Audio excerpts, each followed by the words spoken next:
Luis Manuel Guaida es socio director de la firma Guaida y Asociados, despacho especializado en asesoría a empresas en materia laboral desde hace más de 40 años. Luis Manuel está especializado en derecho laboral, planeación estratégica laboral, litigio laboral, manejo de relaciones laborales y sindicales, así como el control y solución de conflictos en estas áreas. Dentro de la representación del sector privado, ha desempeñado diversas actividades y cargos en la Cámara Americana de Comercio y su Board of Directors. Ha sido director de la Comisión Laboral de la Cámara Nacional de Comercio de la Ciudad de México y miembro del Comité de Derecho Laboral del Consejo Coordinador Empresarial. Alberto Miranda. La experiencia de Alberto Miranda ha ayudado a empresas mexicanas en temas como reestructuración de grupos empresariales, fusiones, escisiones, adquisiciones y venta de acciones, consolidación fiscal, servicios de planeación fiscal, due diligence, entre otros. En la actualidad, es socio de impuestos y servicios legales en Deloitte, México, firma a la que se unió en mayo del año 2000. Es miembro de la práctica de impuestos nacionales e internacionales. Ha participado en la asesoría fiscal y de negocios para empresas multinacionales que invierten en México y en el extranjero. Me da mucho gusto estar con ustedes en esta ocasión, en este congreso de AMEDIC tan importante. Sé que detrás de estas pantallas hay muchos amigos, caras conocidas, y aunque no nos podemos contactar, para mí es muy agradable estar con ustedes y poder compartir algunas ideas. Hola, ¿cómo estás? Bienvenido, nos da mucho gusto estar contigo. El día de hoy vamos a aprender y entender qué nuevas herramientas desde el punto de vista fiscal podemos aprovechar. Vemos que hay una serie de implicaciones, retos y oportunidades en el ámbito laboral y fiscal, y por lo tanto es interesante asomarnos y presenciar dónde estamos y hacia dónde vamos. Que a mí me parece es una etiqueta que se ha establecido tanto desde el punto de vista de sanidad como político, como social, pero en realidad no vamos a volver a una nueva normalidad. En realidad es una nueva realidad. Entonces, ¿qué tenemos con esta nueva realidad? Prefiero llamarlo yo así. Tenemos que enfrentarlo como una esperanza y como una situación positiva, en primer lugar, que llegó para quedarse. No solo porque esta situación de la pandemia, sus efectos tanto en la salud, como en lo social, como en lo financiero, como en lo humano, como en lo laboral, va a tomar mucho tiempo, muchos meses todavía por delante en que vamos a tener que estar enfrentándonos a las limitaciones y a los problemas de todo tipo que esto conlleva.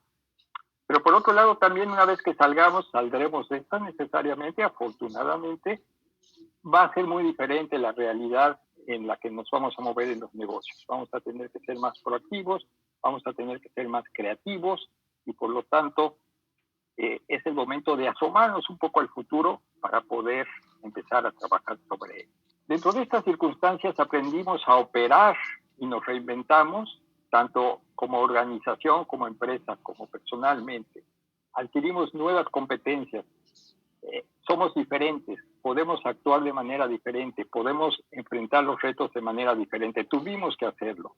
Sin embargo, es necesario estructurar y regularla a través de una normatividad actualizada o que actualicemos nuestra propia normatividad, como políticas, los procedimientos, las nuevas herramientas que tenemos disponibles, herramientas tecnológicas, muchas las hemos aprovechado, ha sido parte de esta nueva realidad y desde luego, desde el punto de mi experiencia, el rediseño integral de la estrategia laboral.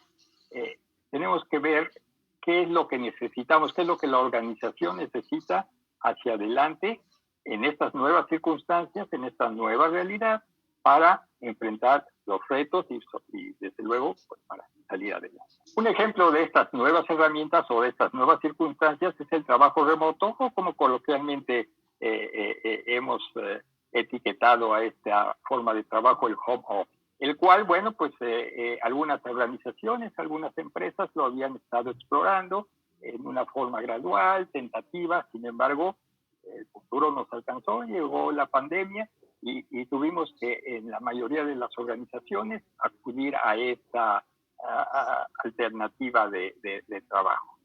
Y parchándola y descubriendo cómo y prueba y error, más o menos empezó a funcionar. Sin embargo, es necesario ya de muchas maneras normalizarla, tener una normatividad, estructurarla, tener las reglas muy claras, tener una política muy clara.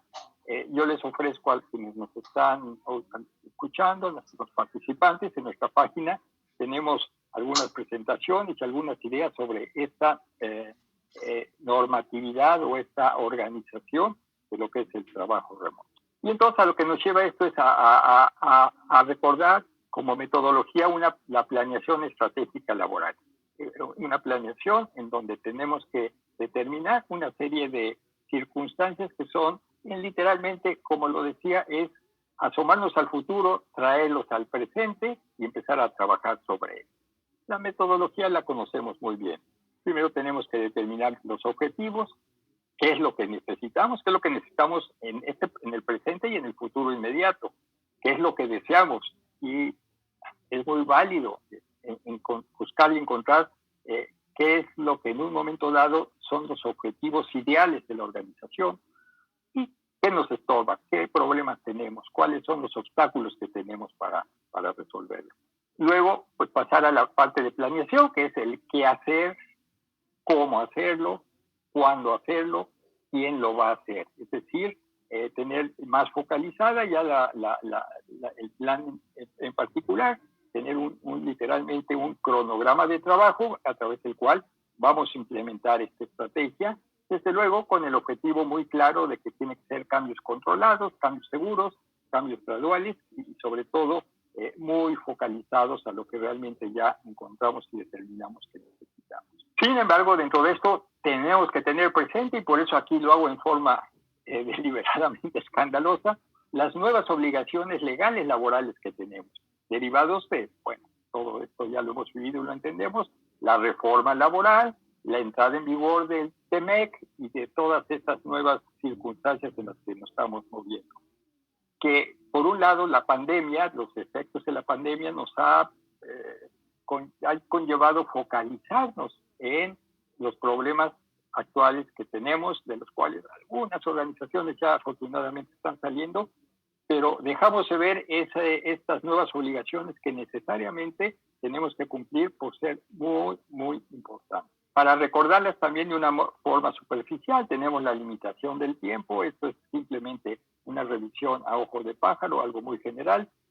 Contrato individual de trabajo, que es el elemento fundamental de las relaciones laborales, la prueba reina, el documento que en un momento dado nos permite resolver problemas, conflictos internos y desde luego en casos de conflictos ya, demandas laborales, etcétera, pues es fundamental.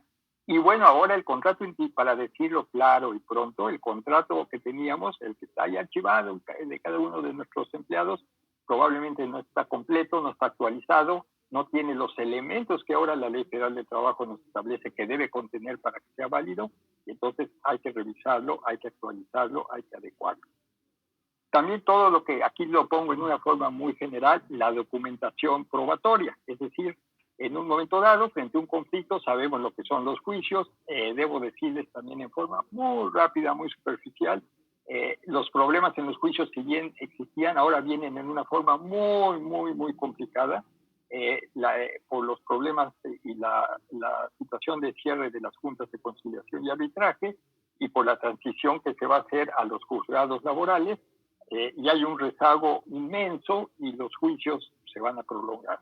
Ya, por ejemplo, la Junta Local de Conciliación y Arbitraje y la Junta Federal están empezando a establecer fechas de audiencia, pues para diciembre, enero del próximo año, y entonces los juicios pues, se van a ir a literalmente años. Entonces, aquella documentación que es necesario tener para poder defendernos adecuadamente dentro de esta programación o esta estructura o esta estrategia laboral nueva, tenemos que estar seguros que los tenemos y los tenemos actualizados.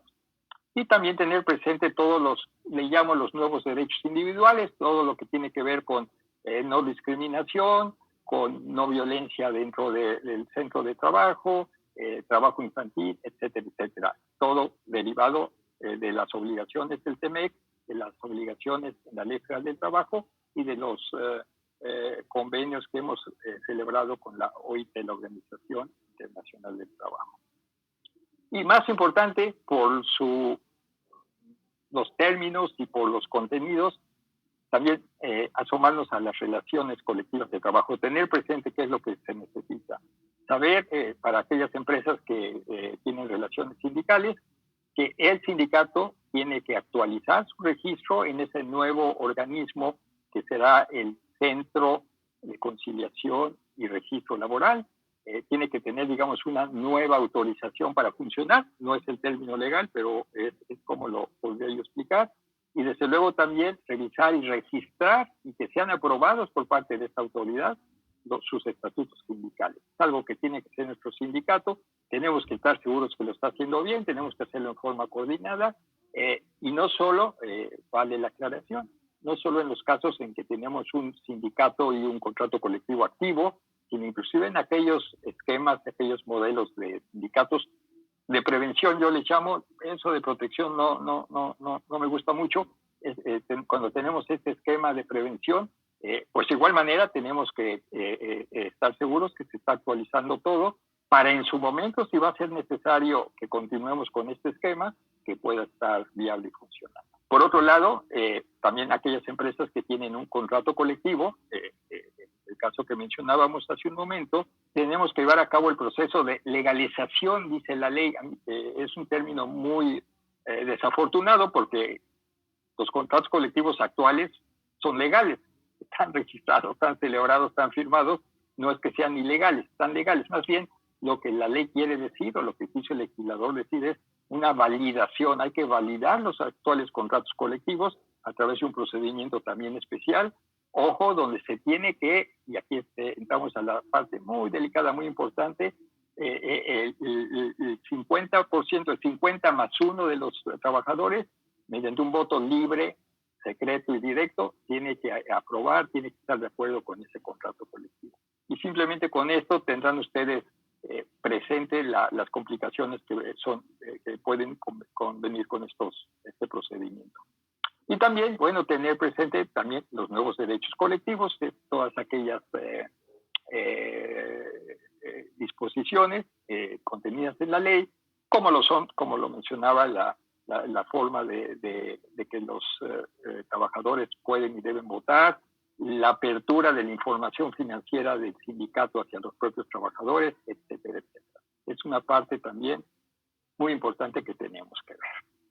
A manera de conclusiones, y repito, esta participación es simplemente una semilla, ojalá sea un anzuelo, ojalá sirva para recordarles a ustedes, además de lo que está sucediendo el día de hoy, qué es lo que viene y qué es lo que tenemos que hacer. Yo les plantearía esto de manera también general.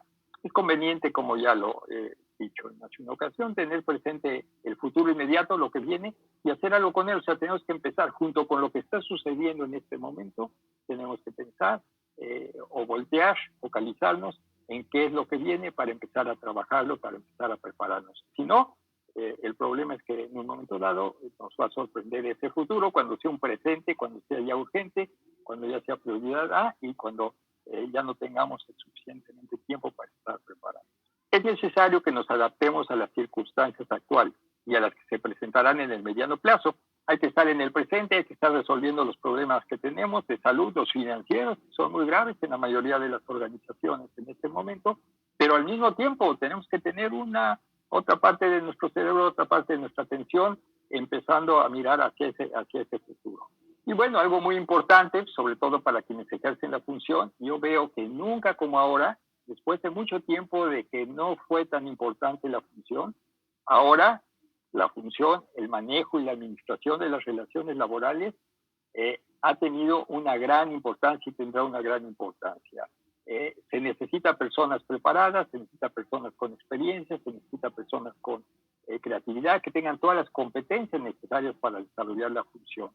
porque en esta nueva realidad es fundamental el manejo adecuado de estas relaciones laborales para lograr el objetivo del empleo. Y bien, como lo estamos platicando desde un inicio, en materia fiscal todo tiene efectos, es decir, se toman decisiones, se hacen cambios, nos cuidamos unos a los otros y todos ellos empiezan a incidir tanto en el modo de trabajar, en cómo se contabiliza y los efectos contables que ello tiene. Y por supuesto va a tener algún efecto fiscal. Y no significa que esto de suyo sea malo. Sin embargo, al contrario, cuando tenemos un momento de pausa y comenzamos otra vez a ver cómo resolver los problemas, nos obliga necesariamente a revisar lo que hay en las disposiciones fiscales, lo que hay en criterios, quizás algún juicio, que nos haga recapacitar, incluso a retar lo que ya hemos venido haciendo. Si algo hay que agradecerle a la pandemia es que rompió el status quo y nos hace revisar qué vamos a hacer. Entonces, ¿hay nuevas decisiones? Sí las hay. Alguien las tomó entre recursos humanos, la dirección, o todos estuvimos en un comité y decidimos cambiarlas. Ahora hay que revisar qué efectos van a tener. Cuando hay nuevas decisiones, decimos, bueno, todas las prestaciones que tenemos como empleados desde el patrón son salarios y los tengo que grabar y me va a empezar a afectar. Porque hoy en día lo que más necesitamos es que rinda el salario, que tengamos más efectivo en el cajero y que podamos hacer frente, porque tenemos que tomar en cuenta que hay más necesidades, hay más consumos de servicios en la casa, etc. Y la respuesta es que en el mundo fiscal no, y es clara. Hay varios ejemplos, claro, de prestaciones que tenemos como empleados que no son salario, es más, no son ingresos. Todos nosotros hemos escuchado y hemos visto que tenemos acceso a un comedor y cuando nos entrevistan y entramos a trabajar en nuestras organizaciones nos dicen hay comedor y te vamos a descontar o te va a costar 20 pesos por dar un ejemplo. Eso es una prestación sin duda, pero ni siquiera es ingreso. Y más adelante vamos a ver cómo seguir aprovechando. El otro escenario que tenemos es, sin quejarnos o sin estar señalando, en México no se dieron estímulos, no se dieron facilidades adicionales, no se dio nada para que los empleados o para lo que los patrones tuvieran beneficios durante la pandemia. Habiendo dicho eso, no significa que no tenemos margen de dónde hacer las cosas. Significa nuevamente que al retar lo que estamos haciendo vamos a encontrar que existen beneficios que hemos estado dejando pasar y beneficios que pudieran estar a partir de ahora a la disposición del patrón, incluso del empleado. ¿De qué sirve ver la ley y analizarla y decir aquí hay un beneficio? De dos partes. El empleado, al recibir una prestación o un beneficio, no tenga que pagar impuestos por disposición de ley y que el patrón por esa decisión continúe con la posibilidad de seguir haciendo deducible lo que gasta. Varias veces nos hemos preguntado, ahora con la pandemia, hemos cambiado algunas prestaciones o hemos cambiado la manera en que se pagan las cosas. ¿Cambió la definición de previsión social? Y la respuesta es no cambió la previsión social. La definición en la ley de la previsión social es tan amplia que nos deja mucho margen de maniobra para poder dar mejores prestaciones o modificarlas. Por naturaleza y por tradición, entendemos la previsión social como los vales de despensa. Que, no insisto, no está mal de suyo. Ha sido muy bien. ¿Se puede modificar? También. Pero hoy más que nunca, ese concepto de vale de despensa igual a previsión social sigue siendo bien conveniente, porque al ser electrónicos, es decir, hacer monederos electrónicos de las emisoras autorizadas, pueden ya empezar a hacer comercio electrónico de la misma despensa, que vienen a tu casa y que te la entregan. Pero podemos mezclar con otros conceptos, sí. A modo nada más de recordar, la previsión social está definida como esa erogación que hace el patrón hacia el trabajador y su familia. Pero esas erogaciones tienen su objetivo en satisfacer contingencias o necesidades presentes y futuras. Y aparte, tienen tendencia a beneficiar al trabajador desde un punto de vista económico, social, física, cultural, y que mejore su vida y la de su familia. Bueno, esto es tan amplio que nos deja más holgura para poder tomar decisiones de, además de continuar con los vales de despensa, revisar si a los trabajadores le podemos dar asistencia médica, alguna beca educacional en línea. Me ha tocado ver que les entregan posibilidad de tomar clases adicionales de algún otro idioma por parte del patrón para ellos y para su familia. Y eso está fabuloso. Entonces, la previsión social no sufre cambios. Pero podemos incluso empezar a confundir que lo que se va a dar o los apoyos que tenemos que hacer entran dentro de la canasta de previsión social. ¿Y a qué me refiero? Hoy, los que tenemos oportunidad hacemos trabajo en casa. En un inicio buscamos dónde poder trabajar y en qué condiciones. Muchos de nosotros adaptamos un espacio de la casa, quizás si había un escritorio o en un espacio del comedor, necesitamos energía eléctrica, conexión a internet, incluso hacer más grande el ancho de banda que teníamos contratado, y la luz y tal. Y todos los servicios que están a nuestro alrededor, que solía dar el patrón en la oficina, van a salir nosotros. Hasta ahí todos tenemos la misma experiencia.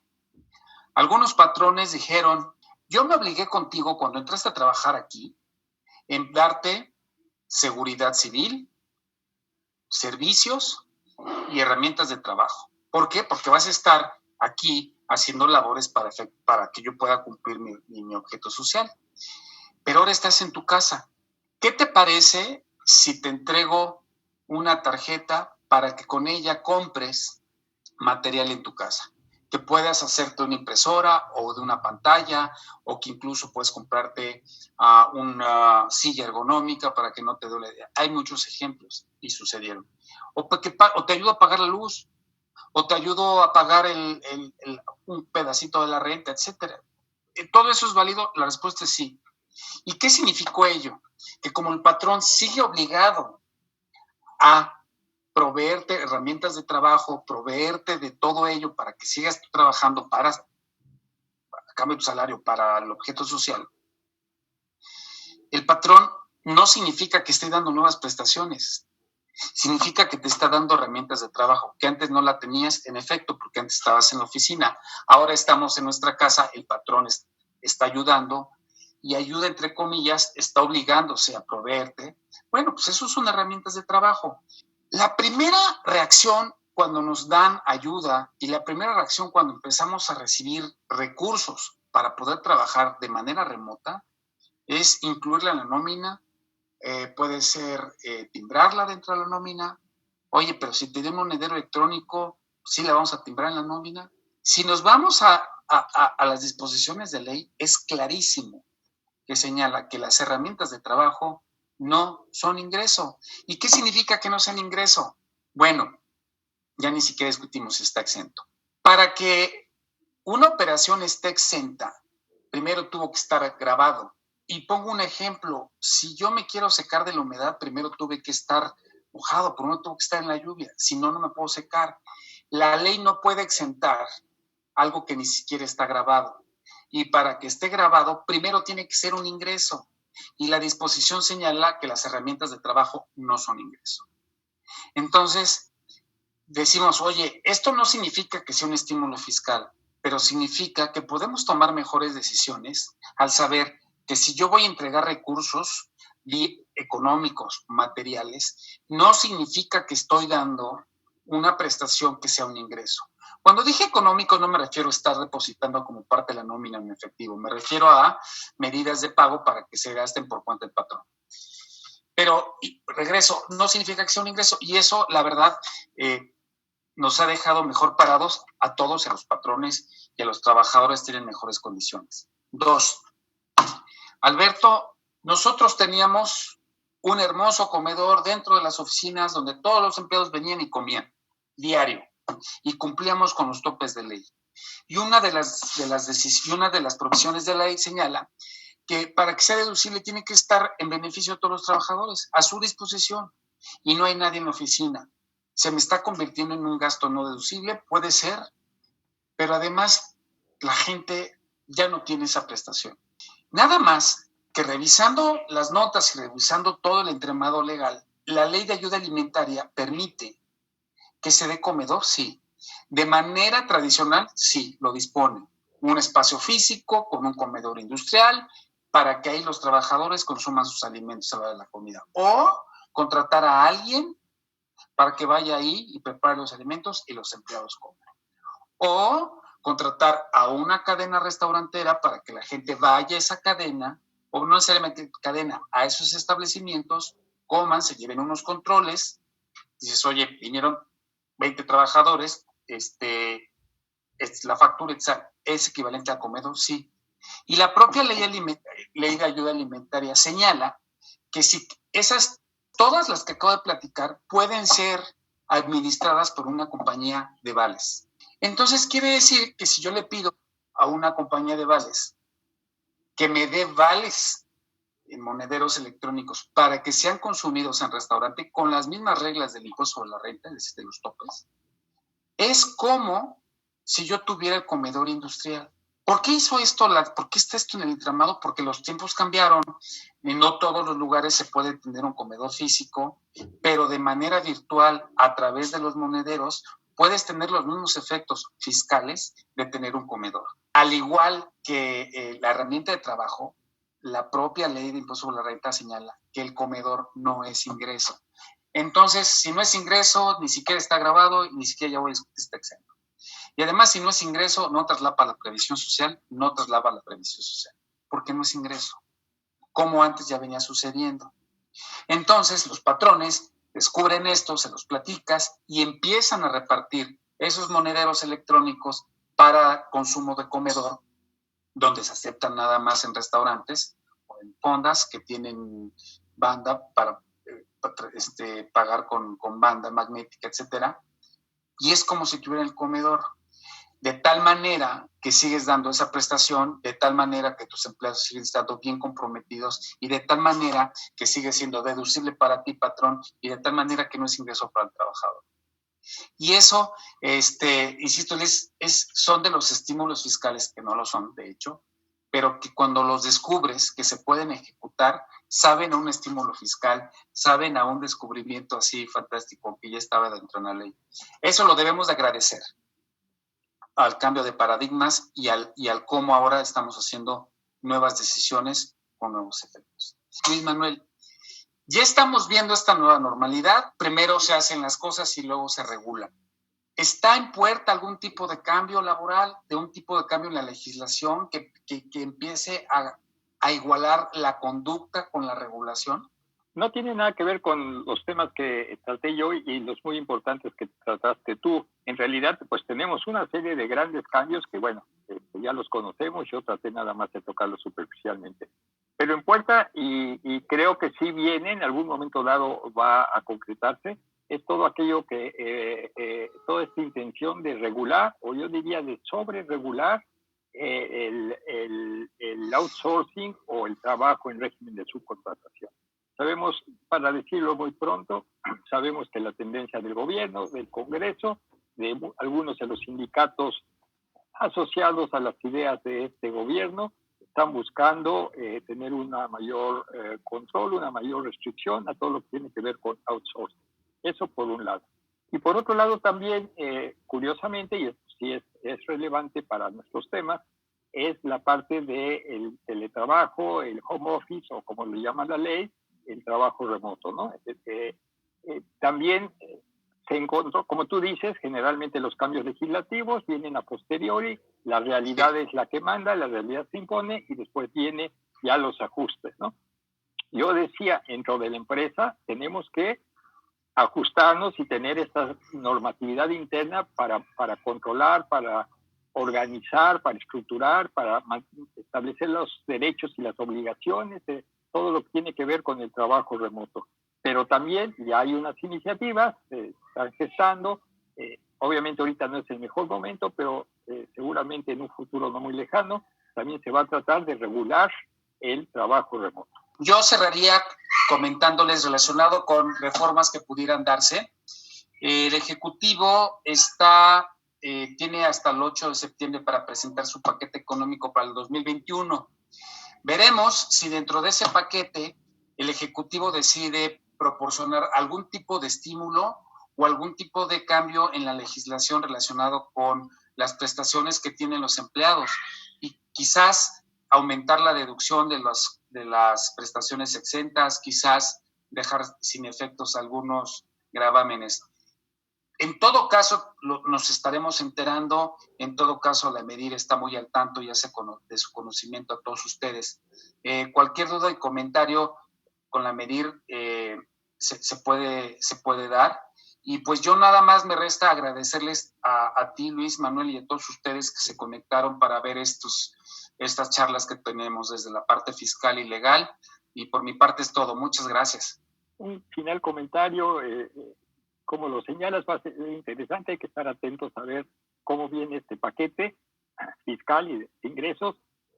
Yo soy escéptico y lamentablemente, dadas las circunstancias, el hecho de que el gobierno está necesitando dinero para sus propios fines, sus propios objetivos, me temo que no va a haber alguna flexibilidad adicional. Ojalá me equivoque, pero bueno, ya veremos. Pues hasta aquí nuestra participación. Soy Alberto Miranda, me dio mucho gusto conocerte y estaremos viéndonos en la próxima.